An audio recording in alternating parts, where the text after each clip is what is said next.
తెలంగాణలో వరద పరిస్థితిపై సీఎం రేవంత్ ఏరియల్ సర్వే చేపడుతున్నారు. పెద్దపల్లి, కామారెడ్డి, మెదక్ జిల్లాలో వరద ప్రభావిత ప్రాంతాల్లో పరిస్థితిని ఏరియల్ సర్వే ద్వారా పరిశీలిస్తున్నారు. సీఎం రేవంత్ రెడ్డి వెంట మంత్రులు Uttam Kumar Reddy, Ponguleti Srinivas Reddy, PCC chief Mahesh Kumar Goud, CS Ramakrishna Rao, DGP ఉన్నారు. ఆ తర్వాత అధికారులతో వరదలపై సీఎం రేవంత్ సమీక్ష నిర్వహించనున్నారు.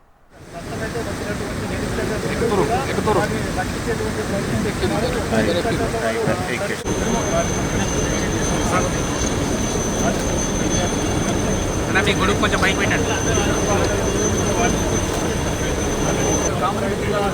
భారీ వర్షాలు ఏర్పడటంతోనే ఎగువ మండలి పూర్తిగా నెట్టిమట్ట నెట్టిపోయి కూడా రికార్డు స్థాయిలో 4 ఫీట్ల హైట్లో కూడా ఈ యొక్క దాదాపు 80,000 క్యూసెక్ల వాటర్తో వస్తున్నాయి. ఈ యొక్క వాటర్ ఫ్యాక్టరీతో ఇక్కడ వాగు ఉదయం అంటే పశువులను మేపేందుకు వెళ్ళిన ఈ చెత్తలు పట్టుకొని ఉడకచ్చు దగ్గరకు వచ్చి మరొక ఎలుగడ్డ కూడా అక్కడే పెరుగుతుండడం రెండు ఎలుగడ్డలు కూడా ఇక్కడ ఏ విధంగా ప్రయత్నించారు. ప్రస్తుతమైతే వచ్చినటువంటి రక్షించేటువంటి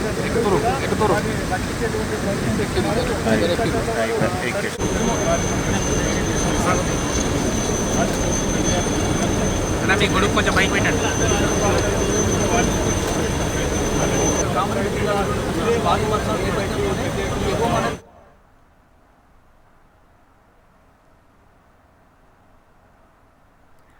రెడ్డిగా తెలంగాణలో వరద పరిస్థితిపై సీఎం రేవంత్ ఏరియల్ సర్వే చేపడుతున్నారు.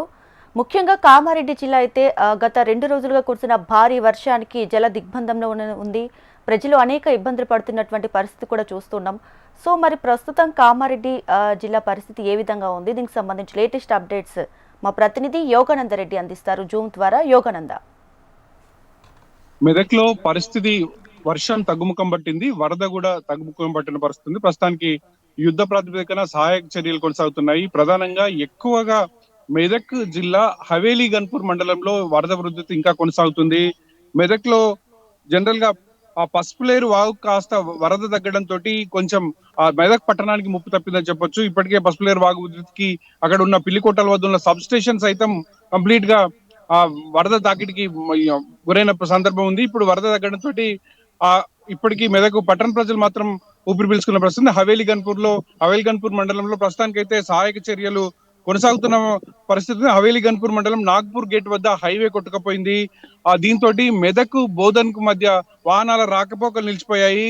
అదేవిధంగా ఇది హైవే బోధన్ కు సంబంధించిన హైవే, కామారెడ్డి బోధన్ హైవే 2 నెలల క్రితం వేశారు. నక్కవాగు ఉధృతి కారణంగా ఈ హైవే మొత్తం కూడా కొట్టుకుపోయిన పరిస్థితి ఉంది. అదేవిధంగా హవేలీ గన్పూర్ మండలం గాజిరెడ్డిపల్లి వద్ద మరొక బ్రిడ్జి కొట్టుకుపోయింది. వరద ప్రవాహానికి పిల్లర్లతో సహా బ్రిడ్జి కొట్టుకుపోయిన పరిస్థితి ఉంది. దీంతో మెదక్ కొత్తపల్లి మధ్య రాకపోకలకు తీవ్ర అంతరాయం ఏర్పడింది. గాజిరెడ్డిపల్లి, బూరుగుపల్లి, వాడి, రాజపేట, కొత్తపల్లిలో పాటు మరికొన్ని తండాలకు వాహనాలు పూర్తిగా నిలిచిపోయిన పరిస్థితి నెలకొని ఉంది మొత్తం మీద.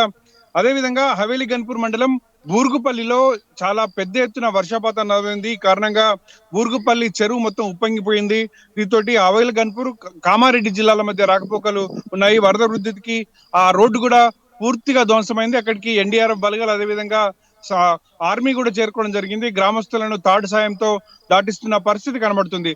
అదేవిధంగా ఈ రోజు ఉదయం నుండి మెదక్ కలెక్టరేట్ లో ఇన్ఛార్జ్ మంత్రి వివేక్ అధికారులతో రివ్యూ చేయడం జరిగింది. అదేవిధంగా హవేలీ గన్పూర్ మండలం ఎక్కడైతే వరద ప్రవాహాలు ఉన్నాయో రాజ్పేట తాండా, ఆ తాండాలన్నింటి కూడా మెదక్ ఎమ్మెల్యే మైనంపల్లి రోహిత్ తో కలిసి, అదేవిధంగా కలెక్టర్ రాహుల్ రాజుతో కలిసి వివేక్ పర్యటించడం జరిగింది. మరోపక్కన రామాయంపేటలో ఎక్కడైతే కాలనీలు పూర్తిగా జలమయమయ్యాయి, జలమయమైన ప్రాంతాన్ని జిల్లా మంత్రి దామోదర్ రాజనరసింహతో పర్యటించడం జరిగింది. మొత్తం మీద ఇప్పటికి సంబంధించి వరద వృద్ధి అయితే కొంచెం తగ్గుముఖం కనబడుతోంది. ఇప్పటికే సహాయక చర్యలు కొనసాగుతున్నాయి. చాలా వరకు రాజ్పేట కొన్ని తాండాల్లో బయటకు రాకపోకలు మొత్తం కూడా కట్టైన పరిస్థితి ఉంది. అక్కడ కనీస సౌకర్యాలు అందించాలని ఫోన్లో వాళ్ళు ఆ తాండావాసులు, గిరిజనవాసులు, ఆ గ్రామాల ప్రజలు డిమాండ్ చేస్తున్న పరిస్థితి. వాళ్ళకి సంబంధించి సహాయక చర్యల మీద అధికారులు ప్రస్తుతం దృష్టి పెట్టడం జరిగింది. ప్రధానంగా ఏదైతే పోచారం ప్రాజెక్ట్ సంబంధించి వరద వృద్ధి తగ్గడంతో చాలా అధికారులందరూ ఊపిరి పీల్చుకున్న పరిస్థితి. అక్కడికి వరద ప్రవాహం తగ్గింది. దీంతో అధికారులందరూ అక్కడ నిన్న వరద దాదాపు పోచారం ప్రాజెక్ట్ కెపాసిటీకి డబుల్ గా నీరు వచ్చి చేరడం తోటి ఒక దశలో ప్రాజెక్టు కూడా చిన్న గండి ఏర్పడిన పరిస్థితి ఉంది. దాన్ని కూడా అధికారులు వెంటనే స్పందించి దాన్ని మరమ్మతులు చేయడం తోటి దానికి మొత్తం ఊపిరి పీల్చుకున్న పరిస్థితి ప్రస్తుతం నెలకొని ఉంది. ఓవరాల్ గా ఉదయం నుండి అయితే సహాయక చర్యలకు సంబంధించి అధికారులందరూ పూర్తి స్థాయిలో నిమగ్నమయ్యారు. 100 మంది ఆర్మీ జవాన్లు, ఎన్డీఆర్ఎఫ్ సిబ్బంది, అదేవిధంగా అధికారులు కూడా ప్రతి ఒక్క డిపార్ట్మెంట్ అధికారులందరూ కూడా వరద సహాయక చర్యలు నిమగ్నమై ఉన్నారు. ఎస్, అయితే యోగానంద, మెదక్ జిల్లా వ్యాప్తంగా ప్రస్తుతం చూసుకుంటే వర్ష ప్రభావం ఎలా ఉంది? సో రానున్న రోజులు కూడా వర్షాకాలం కాబట్టి మరి ముందస్తుగా అధికారులు ఏ విధమైన చర్యలు తీసుకుంటారు? సో చూస్తున్నాం కాబట్టి ఇప్పుడు మెదక్, కామారెడ్డి రెండు కూడా జల దిగ్బంధంలోనే చిక్కుకున్నటువంటి పరిస్థితి కూడా చూస్తున్నాం. ఈ నేపథ్యంలో ఎటువంటి చర్యలు తీసుకునే అవకాశం కనిపిస్తుంది? గతంలో ఎన్నడూ లేని విధంగా అత్యంత భారీ వర్షపాతం నమోదని చెప్పొచ్చు. ప్రధానంగా మెదక్ జిల్లాలో రామాయంపేట, చిన్నశంకరంపేట, హవేలి, గన్పూర్ మండలాల్లో నర్సాపూర్ లాంటి చోట్ల చాలా ఎక్కువ వర్షపాతం నమోదైంది. దాదాపు 19 నుండి 25 సెంటీమీటర్ల మేర భారీ వర్షపాతం నమోదైంది. గత 20 ఏళ్లలో ఎన్నడూ లేనంత వర్షపాతం నమోదైనట్టు అధికారులు చెప్తున్నారు. చాలా చోట్ల గ్రామాలు కూడా కట్టలన్నీ తెగిపోయిన పరిస్థితి ఉంది. దాదాపు 10కి పైగా చెరువులకు గండ్లు పడ్డాయి. వాటన్నింటినీ పూర్తి చేశారు. ఏదైతే పెద్ద ఎత్తున పంట నష్టం కూడా మెదక్ జిల్లాలో సంభవించింది.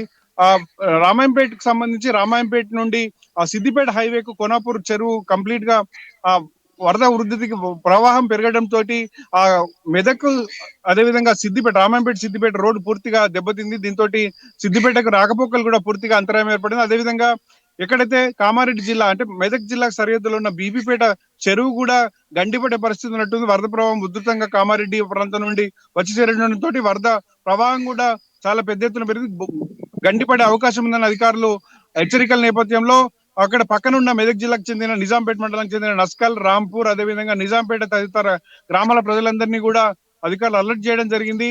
అది ఎక్కడైతే ఆ రహదారులు పూర్తిగా దెబ్బతిన్నాయో వాటిని తిరిగి మరమ్మతులు చేసే కార్యక్రమంలో అధికారులు నిలబడి ఉన్నారు. ప్రధానంగా ఇప్పటికైతే ఏదైతే పూర్తిగా బయట అంటే ఆ ఊర్లకు చేరలేకున్న పరిస్థితులలో ప్రజలకు బయట కనెక్టివిటీ లేని చోట్లకు వాళ్ళకి అవసరమైన సామాగ్రిని తరలించడంలో, వాళ్ళని సేఫ్ గా తరలించడంలో అధికారులు ప్రస్తుతానికి అయితే ఉన్నారు. ఉదయం నుండి వర్షం అయితే తగ్గుముఖం పట్టింది. ఇదే పరిస్థితి కొనసాగితే వరద సహాయక చర్యలు ముమ్మరమయ్యే అవకాశం ఉంది. కానీ వర్షం కనుక ఎక్కువైతే పరిస్థితి తీవ్రమయ్యే అవకాశం అయితే స్పష్టంగా కనబడుతుంది. Right Yogananda, thanks for the latest updates.